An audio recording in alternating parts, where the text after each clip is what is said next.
Hey everyone, we're all fascinated by the idea of predicting the future, right? But what if you could do it on a totally microscopic scale?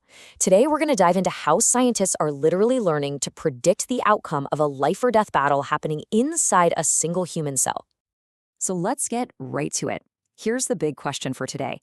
When one of our body's own immune cells, a tiny first responder called a macrophage, goes up against an invading bacterium, can we actually tell who's going to win before the fight even gets started? I know, it sounds like something straight out of science fiction, but it is quickly becoming a reality. All right, so to even start to answer that, we've got to zoom in and really understand the battlefield itself. We're talking about the fate of one single cell. For the longest time, scientists studied cells by looking at a huge crowd of them all at once.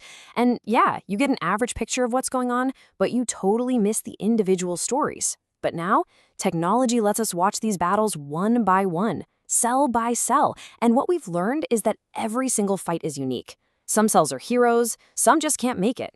And for a long time, the reason why has been a huge mystery.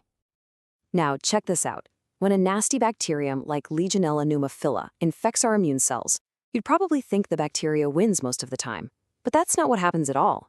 In fact, in about 79% of the fights, the cell wins. It successfully stops the bacteria from growing. It's only in this small slice, about 21% of cells, that the bacteria actually get to replicate and take over.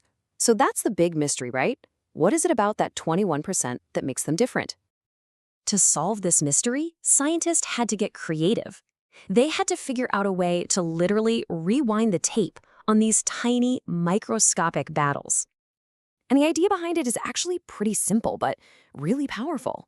If you want to predict what a cell is going to do in the future, you need an incredibly detailed movie of its past, especially those crucial moments right before and right after the infection begins. You're basically looking for the earliest, tiniest clues that point to the final outcome. So to do this, they built this amazing piece of software called BATLI, which stands for Backtracking Analysis of Time-Lapse Images. It's basically a time machine for cells. Okay, so here's how it works. First, they filmed thousands of individual cells getting infected for a full 18 hours. Then, once the battles were over, they sorted all the cells into two piles, the winners and the losers. And finally, and this is the magic part, they used the software to go backwards in time, frame by frame, looking for what was different about the losing cells before things even went wrong.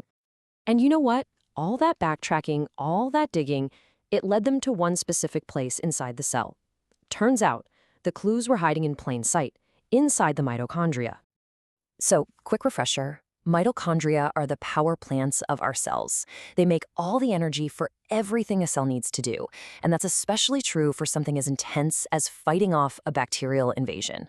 This made them the absolute perfect place to start looking for clues. And boom, here's the first huge clue they found. The cells that were destined to lose were doing something really weird. Their mitochondrial energy levels, think of it as how charged up the cell's batteries are, were staying super high, consistently. It's kind of like a car engine stuck in the red zone, just burning way too hot, way too early. This turned out to be a huge red flag. And that wasn't all. The second clue was like a distress signal.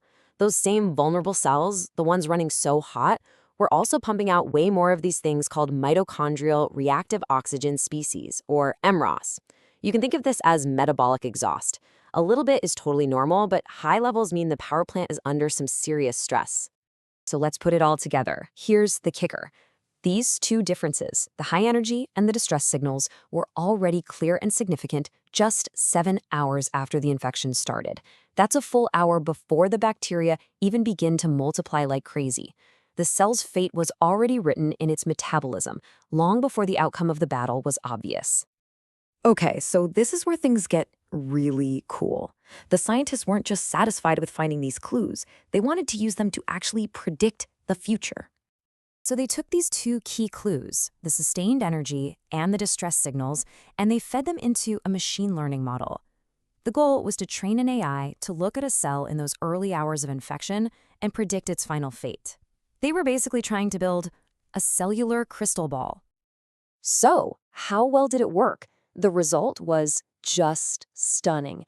The model was able to predict which cells would lose the fight, the ones that would allow the bacteria to replicate, with an incredible 83% accuracy.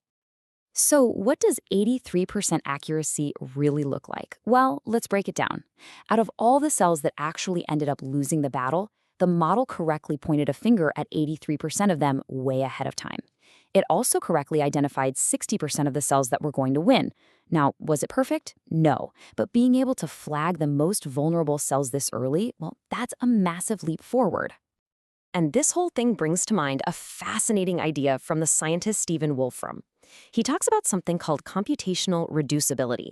It's this wild idea that some really complex systems, even messy biological ones, might have hidden rules that let us predict what they're going to do much faster than just sitting around and watching it happen. I mean, this research is a perfect biological example of that exact idea in action. So let's just take a step back for a second and think about what this really means. This is so much bigger than just one cool experiment. It could be a fundamental shift in how we do biology. We are really witnessing a major shift here. For centuries, biology has mostly been descriptive, looking at things and explaining what happened. This work is a huge step into the world of predictive biology, using data to forecast what will happen. It's about going from just observation to actual foresight. So let's wrap up with the big takeaways here. First, no two cells are alike. They all respond differently to infection. Second, this backtracking idea is an incredibly powerful way to find clues hidden early in any process. Third, the health of your mitochondria is a huge predictor of your cell's fate.